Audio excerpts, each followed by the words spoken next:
Nous vous proposons dans ce cas le traitement d'une patiente atteinte d'une périimplantite avancée sur 3 implants maxillaires posés il y a une dizaine d'années. La périimplantite s'est installée dans un contexte à risque. Patiente atteinte de parodontite chronique, fumeuse, parodontépée compliquant les procédures d'hygiène, prothèse mal adaptée, absence pendant de nombreuses années de maintenance périimplantaire spécifique, carence en vitamine D.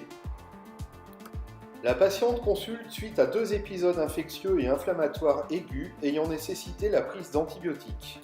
Le cone-beam préopératoire objective des lésions cratériformes caractéristiques d'une parodontite évolutive. Le pronostic est réservé, mais le potentiel de régénération de ces lésions semble correct. Nous décidons en accord avec la patiente un assainissement chirurgical et une procédure de régénération osseuse autour des implants.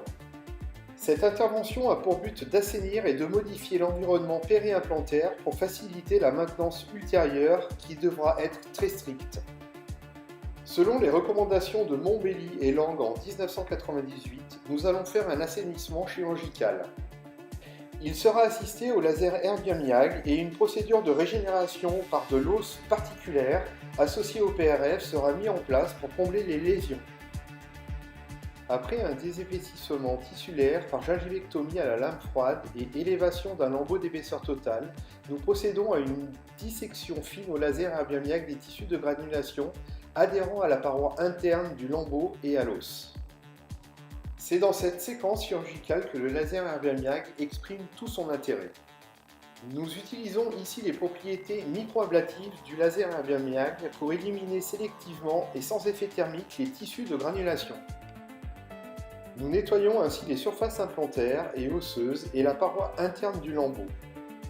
Le laser Erbium-YAG est un outil propre comparé aux ultrasons ou à l'aéropolisseur.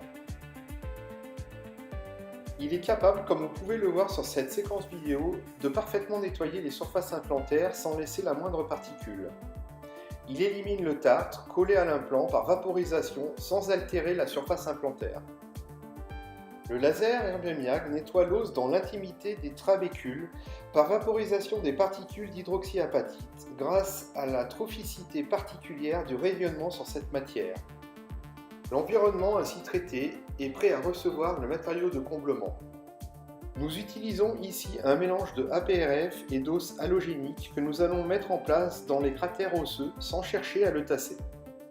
L'objectif de cette ingénierie tissulaire préconisée par le Dr Choukroun est d'initier la cicatrisation en stimulant la néo-angiogénèse qui va investir les particules de biomatériaux le plus rapidement possible pour débuter le processus d'ostéogénèse. Le comblement est protégé par une membrane PRF pour stabiliser le caillot sanguin.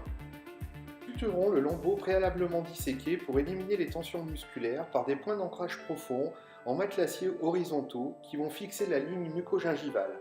Ces points sont résorbables et laissés en place au moins 3 semaines. Les incisions de surface sont fermées par des points simples.